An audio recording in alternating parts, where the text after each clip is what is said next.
आज खरोखर हा अभूतपूर्व सोहळा बघून मनापासून आनंद होतोय। 2017 साली आपल्या सर्वांच्या आशीर्वादाने जिल्हा परिषदेच्या माध्यमातून राजकारणामध्ये प्रवेश करताना स्वर्गीय डॉक्टर शंकररावजी चव्हाण साहेबांच्या खुशीमध्ये तयार झालेलं नेतृत्व आदरणीय खटगावकर साहेबांच्या मार्गदर्शनाखाली आणि त्यांच्या हजारो कार्यकर्त्यांच्या सहकार्याने 4 दशकांच्या त्यांच्या अनुभवातून आणि नांदेड जिल्ह्याच्या विकासामध्ये त्यांनी दिलेल्या योगदानातून आपण पुढे एक छोटंसं पाऊल उचलावं म्हणून राजकारणामध्ये प्रवेश झाला। जिल्हा परिषदेच्या माध्यमातून प्राथमिक आरोग्य, प्राथमिक शिक्षण, ग्रामीण रस्ते, पाणी पुरवठा अनेक विभागामध्ये काम करता आलं आणि चांगलं काम करत करत चांगल्या सहकार्यांची सोबत झाली आणि एक मागील नेते मंडळीचा जी प्रेरणा, जो आदर्श आमच्या डोळ्यासमोर होता, पुढच्या पिढीने राजकारणामध्ये सक्रिय काम करून जनसेवेची इच्छाशक्ती मनामध्ये बाळगून काम केलं पाहिजे, हे बाळकडू आदरणीय दादांकडून आम्हाला मिळालं। आपल्या सर्वांच्या आशीर्वादाने पुढे व्यापक जनसेवेची कामं करण्यासाठी, सिंचनाची कामं असतील, रेल्वेची असतील, हायवेचे असतील, शेतकऱ्यांचे प्रश्न असतील, ही कामं करण्यासाठी वैधानिक पद महत्वाचं आहे आणि जनसेवेची ही संधी मिळवण्याकरता विधानसभेची 2024 ची निवडणूक आपल्या नायगाव मतदारसंघातून मी लढवली।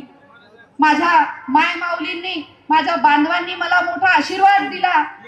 80,000च्या वर मतदान आपण सगळ्यांनी मला दिलं, परंतु पक्षातीलच काही लोकांनी दगा दिला आणि त्या ठिकाणी विरोधी पक्षाचा त्या ठिकाणी विजय झाला।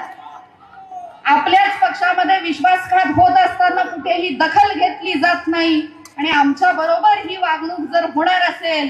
तर आमच्या कार्यकर्त्यांना, आमच्या सहकार्यांना कशा पद्धतीची वागणूक मिळेल हा विचार आमच्या मनामध्ये आला। येणाऱ्या काळामध्ये आमच्या कार्यकर्त्यांना सन्मानाचं स्थान मिळालं पाहिजे, प्रत्येकाला आपल्या कर्तृत्वाने चांगली संधी मिळाली पाहिजे आणि या राज्यामध्ये प्रत्येक जाती धर्माला सोबत घेऊन चालणारा सेक्युलर पक्ष, अजितदादा पवारांसारखं महाराष्ट्राच्या कानाकोपऱ्यामध्ये कार्यकर्त्यांना न्याय देणारा नेता म्हणून त्यांची असणारी ओळख,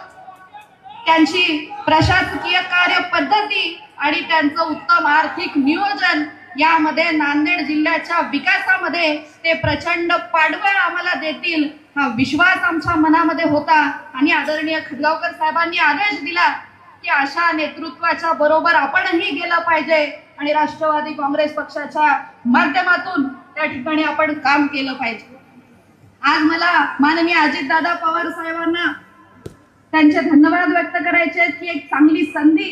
त्यांनी आम्हाला दिली।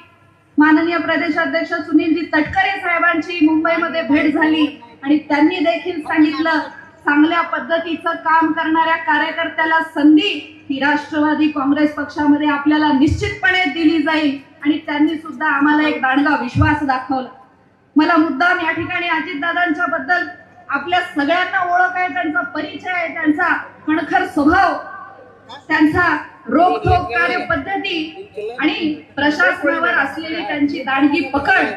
आपल्याला आठवण होते की महाराष्ट्राचे पहिले मुख्यमंत्री स्वर्गीय यशवंतराव चव्हाणांची, ज्यांना एक उत्तम प्रशासक म्हणून, ज्यांना एक स्टेट्समन म्हणून आपण ओळखतो, ज्यांच्याबद्दल वाचतो, आणि स्वर्गीय डॉक्टर शंकररावजी चव्हाण साहेबांची, ज्यांना त्यांच्या कडक शिस्तीच्या स्वभावामुळे हेडमास्टर म्हणून ओळखलं जायचं। या दोन्ही शिखर नेतृत्वाच्या छटा आम्हाला माननीय अजितदादा पवार साहेबांमध्ये दिसतात, याचा आम्हाला अभिमान वाटतो आणि म्हणून येणाऱ्या काळामध्ये आपल्या नांदेड जिल्ह्याच्या दृष्टीने महत्वाचे असलेले सिंचनाचे प्रश्न, आमच्या बारू धरणाच्या कॅनालचा प्रश्न असेल, आमच्या लेंडी धरणाच्या कार्यान्वित होण्याचा प्रश्न असेल, आमचा नांदेड देगलूरच्या रस्त्याच्या चौपदरीकरणाचा प्रश्न असेल किंवा गेल्या 30 दशकांपासून नांदेड बिदर रेल्वे लाईनसाठी माननीय खटगावकर साहेबांनी आणि माजी खासदार प्रताप पाटील चिखलेकर साहेबांनी केलेल्या प्रयत्नाबद्दल असेल, अशी सर्व ही विकासाची जी काम आहेत, विकासाचे जे प्रश्न आहेत, विकासात्मक नेतृत्व माननीय अजितदादा पवारांच्या नेतृत्वामध्ये आम्हाला योग्य मार्गदर्शन मिळेल, आम्हाला योग्य पाठबळ मिळेल आणि हे काम करण्यासाठी ते आम्हाला ताकद देतील असा विश्वास मी पुन्हा एकदा या ठिकाणी व्यक्त करणार आहे। माझ्या बरोबर ज्यांचा प्रवेश आज इथे होतोय, सर्व